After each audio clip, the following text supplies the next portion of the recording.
Dmitry, would you be so kind to bring a brief overview on the program that you are planning to bring to Vancouver? Of course, with pleasure.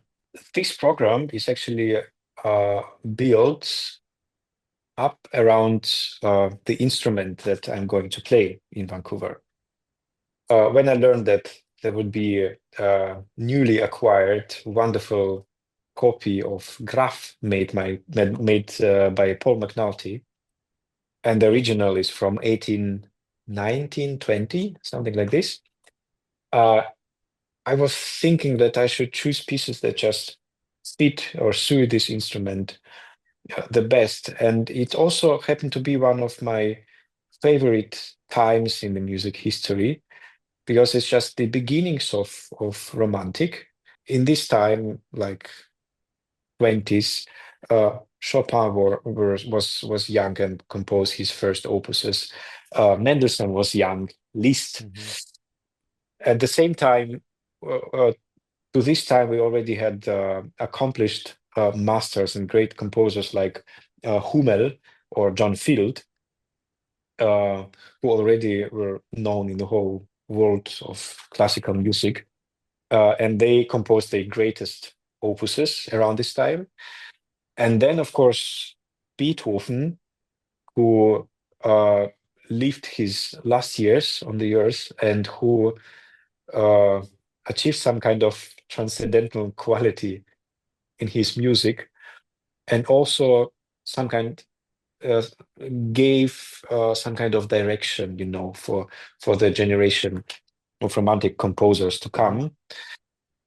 So the first piece would be Bagatelles Hmm. of Beethoven, by Beethoven, Opus 126.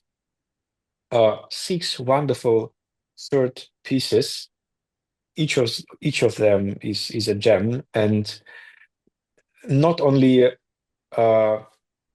content is romantic in this music, but also the form, because it was kind of untypical for a classical composer to concentrate their ideas in such a small forms. Hmm. Uh, so Bagatelle, then I would perform an absolutely amazing piano sonata, number one, Opus 6 by Felix Mendelssohn Bartholdy, who composed it in the age of 16. And this sonata is just full of absolutely crazy ideas and innovations. When we take the first movement, he quotes Opus 101 by Beethoven, who Hmm. was his idol, of course. And it's a very beautiful, uh, almost like pastoral music. The most interesting movement is the third movement, which is uh, recitativo without bars. So Hmm. it's absolutely ad libitum, but at the same time, it's a fugue. Could you imagine? So when you just look at the score, it looks like a modern piece, Hmm. and musically, it works really fantastic. It's very, very beautiful and very experimental. Um, and then at the beginning of the second part of the concert, I will play some nocturnes by John Field, who is considered an inventor of this genre for piano. Of course, we know. I think there is a nocturne by Mozart. Then there are some nocturnes by Beethoven, Hmm. but in the romantic sense of this world, it was John Field who also influenced strongly Chopin with his nocturnes. And John Field composed, I think, 19 absolutely wonderful romantic nocturnes and two of them I will be performing.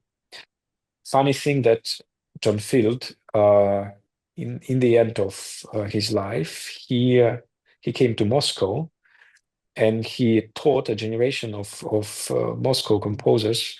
For instance, Mikhail Glinka, who is Hmm. considered the father of Russian classical music. And John Field died in Moscow, and his grave is also there. And then the climax of my program is Piano Sonata Opus 81 in F sharp minor by Hummel, Johann Nepomuk Hummel. Hummel has become one of the important names, most important names for me around 2 years ago when I first played his piano concerto with the wonderful Freiburger Baroque Orchestra. And then I so much fell in love with his music, basically with everything. I mean, for me now, Hummel is like a synonym of quality. So everything you can expect that it will be good, anything that he composed. And he combines this wonderful classical structure, which he still has in his music, with fantastic romantic ideas, and also his place in the history of music. Just imagine that when he was a young boy, 7 or 8, he took lessons with Mozart. Then he took over position of Haydn at Esterhazy Palace. So Haydn adored him and he recommended him to Esterhazy. Yeah. And then he lived long enough. He was also a friend of Beethoven. He taught Mendelssohn and both Fanny and Felix. And you can also see the evolution of his style. His early music, early pieces, they sound like Mozart, Haydn, and Beethoven. And then his later pieces are just the great pieces of romantic music. And this sonata is considered one of his really greatest piano pieces. Schumann, I don't know how to translate it in English. German it was a ungeheures Werk eines Titans, like the greatest work of Titan. Or I don't know how to pronounce it. Sorry. And many romantic composers, Mendelssohn also admired this sonata, and it poses some technical difficulties. In general, this style of Hummel is very, very virtuosic. So almost in every of his pieces, you can you have parallel thirds, you have octaves, and you have absolutely crazy jumps overhand. With my girlfriend, we have this secret language. So when she asked me which piece I practiced, I showed her, and that would be Hummel Sonata. Yeah, that's wonderful. I'm so much looking forward to hear you here in Vancouver on March 29th. Thank you so much. Thank Looking you. forward to seeing you here. Yeah, me too, very much. Thank you. Thank you.